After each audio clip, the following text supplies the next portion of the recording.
Former President Trump declared Kamala Harris's honeymoon phase will come to an end during his hour-long news conference. The honeymoon period's going to look. She's got a little period. She's got a convention coming up.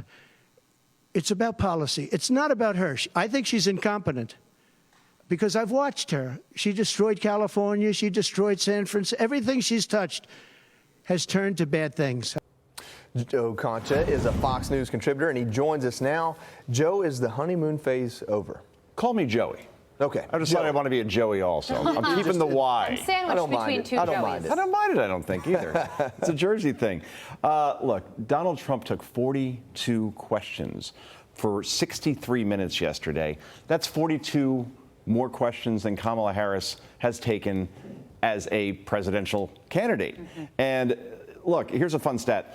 Kamala Harris has not held a solo press conference in 5.5 years since she ran for president in 2019, as vice president, as a presidential nominee. And she hasn't received, by the way, a single vote as a presidential candidate in 2019 and now again.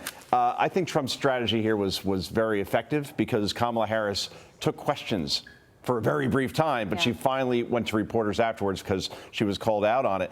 She's only agreed to one debate, however, on ABC, hasn't agreed to the Fox debate, which would be on September 4th. She says it's all contingent on if he shows up on September 10th, as if Donald Trump is a coward somehow because he agreed to CNN's debate back in June with every condition that Joe Biden wanted. So at least there's some progress here, and I think that's the whole ballgame, Joey and Carly. The debate between Kamala Harris and Donald Trump, ABC, that first debate, 90 million people probably will tune in for that.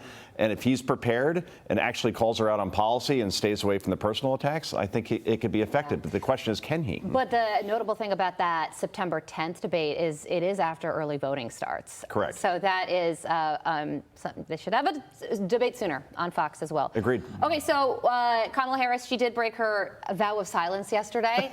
She spoke to the media. It was so short. We actually have time in this show to play the full exchange. Listen to it here. Wow. President Trump had a press conference today. He talked about a lot of things. I wonder if you have a reaction to what he talked about. Well, I'm glad that he's finally agreed to a debate on September 10th. I'm looking forward to it, and hope he shows up. Are you open to more debate? I am happy to have that conversation about an additional debate for after September 10th, for sure. He proposed two more debates. Like I said, happy to have that conversation. Why do you think he pulled out of the speech? I am beyond trying to speculate about how he thinks. What else? Can you comment on some of his other criticisms? He made a whole litany of them today. Some of them are about your... I was too busy talking to voters. I didn't hear him. Some of the criticism has been about your vice presidential pick and his leading the National Guard at 24 years. Vance said that he deserted his own troops for his own colleagues. What's your take on that? Listen, I praise anyone who has presented themselves to serve our country. And I think that we all should. Madam Vice President, there's been a lot of questions about when you're going to sit down for your first interview since being the nominee. Do you have any update on that? I've talked to my team. I want us to get an interview scheduled before the end of the month. Thank you. Okay, so Joe, the notable thing to me was at the very end, she says, I want to schedule an interview by the end of the month. Yeah. The month just started. It's August, what, 8th, 9th today? 9th. Yeah, exactly. So it needs 21, 22 days to prepare for one interview, maybe just one. There should be an interview a day. Exactly. Look, this is the Chat GPT teleprompter candidacy that we're watching here. And those questions, by the way, I'm sorry, almost all of them were about how do you react to what Trump said or what Vance said? You want to ask her about, I don't know, you want to end fossil fuels, you want to end fracking, you want to abolish ICE, you oppose border wall construction, you oppose sanctuary cities, you think that my 10-year-old daughter should be able to get a sex change without my permission. Right. You want to raise taxes. I could go on and on. The questions I would have asked if given that opportunity. Instead, it was T-ball if you put a beach ball on the tee.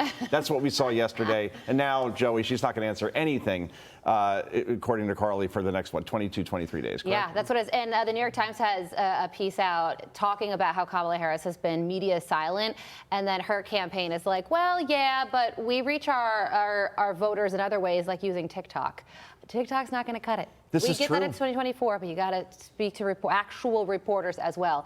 Joe, what's the name of your book and where can people get it? Oh, Real yes, quick? it's called Progressively Worse. Why Today's Democrats Ain't Your Daddy's Donkeys. I mean, you are the king of book titles, and it is Joe in Concha. stores and online now. Joe, thank you so much. Thank you. I'm adding a Y to that Friday. title, by the way. Thank you, guys. Okay. Appreciate it. I'm Steve Ducey. I'm Brian Kilmeade. And I'm Ainsley Earhart. And click here to subscribe to the Fox News YouTube page to catch our hottest interviews and most compelling analysis.